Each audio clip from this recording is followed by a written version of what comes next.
Hi, everybody. So, the subject that I chose for our social issue project was environmental sustainability. I chose this because I just did a Earth Day programming at school, and that was really popular, and the students really enjoyed learning about that. And it just wanted to make me more aware of how we can be impactful with some of our decisions at school, and how it directly impacts the lives of children and young adults. So they are increasingly aware, actually, of environmental challenges such as climate change, pollution, and conservation. And I think it's critical that we keep engaging them and keep having these discussions so that we don't lose the momentum that is necessary to sustain and empower the future, and make kids stewards of our planet. So it is relevant to children and young adults because they will inherit the earth and the environmental challenges and consequences of current and past decisions being made.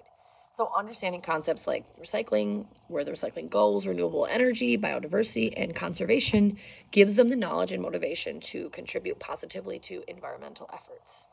So a couple books that I thought would be applicable to this topic, for a picture book through pre-K through 2 would be The Lorax by Dr. Seuss, and it's a classic tale that introduced them to the importance of environmental conservation, the consequences of over exploitation of resources, and it prompts discussions about environmental stewardship and the impact of human actions on nature.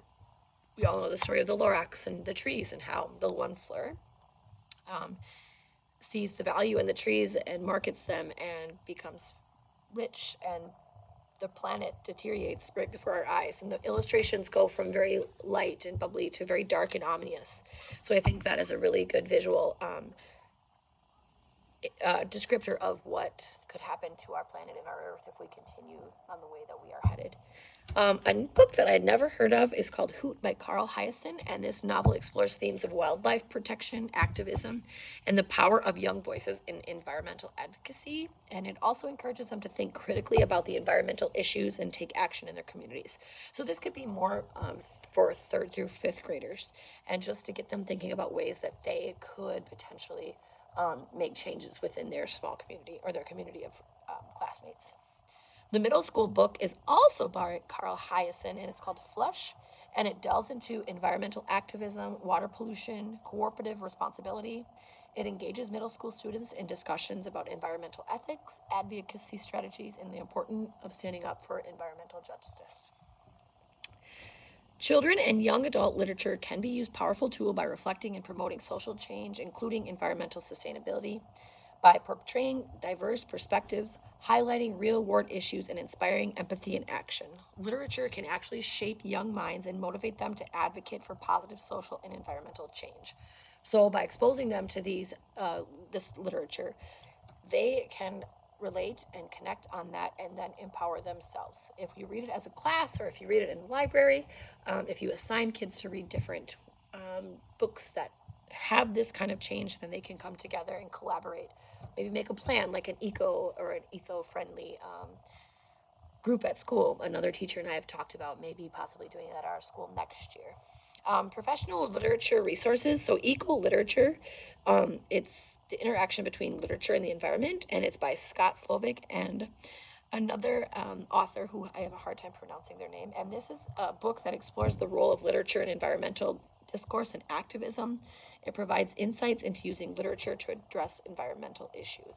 So they just have a whole library full of things that you can use and how to address them with students. There's also Teaching Green, the middle years, and this is a resource that offers practical strategies and even lesson plans for teaching environmental sustainability to middle school students, including literature as a teaching tool. So the Lorax, my book talk, is a beloved story. He speaks against the destruction of trees for the Once-ler. It's whimsical yet powerful tale about the importance of environmental conservation. In Hoot, young Roy gets involved in a mission to save endangered owls from a construction project, and this is a thrilling adventure that highlights environmental activism and the impact of individuals' actions. And then finally, Flush, Noah and his sister Abby undercover an illegal dumping operation threatening marine life. And this is a gripping story about how environmental justice and standing up for what's right takes over.